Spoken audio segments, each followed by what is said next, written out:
Gross direct tax collections for the financial year 2022 to 23 register a growth of 25.90%. Net direct tax collections for the financial year 2022 to 2023 grew at over 19.81%.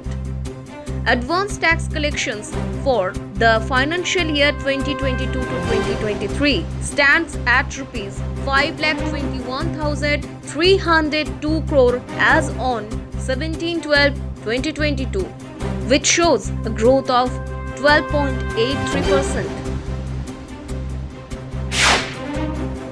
India has jumped from 7th to 3rd global ranking in scientific publications, as per the National Science Foundation 2022 report of the United States. India's scholarly output increased from 60,555 papers in 2010 to 1,49,213 papers in 2020. Khelo India Women's Track Cycling Tournament scheduled in Patiala, Ludhiana and Amritsar. Khelo India Women's Tournament will feature track cycling.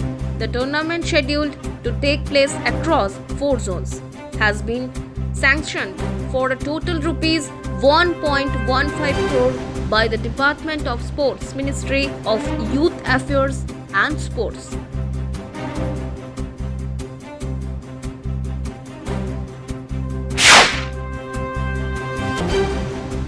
Union Health Minister Dr. Mansukh Mandavia inaugurates Ayushman Bharat Digital Mission at AIIMS Bibinagar. Aadhaar cards will enhance accessibility of patients' health records across the country. Dr. Mansukh Mandavia exhorts medicine students to serve humanity with commitment and dedication. FIFA World Cup 2022. Messi tests World Cup glory as Argentina beat France 4-2 on penalties. FIFA World Cup title as Argentina defeated France 4-2 on penalties after the scores were tied 3-3 in extra time. France striker Kylian Mbappe won the World Cup Golden Boot Award with 8 goals after scoring a hat-trick. And subscribe our YouTube channel RICE Smart Bangla.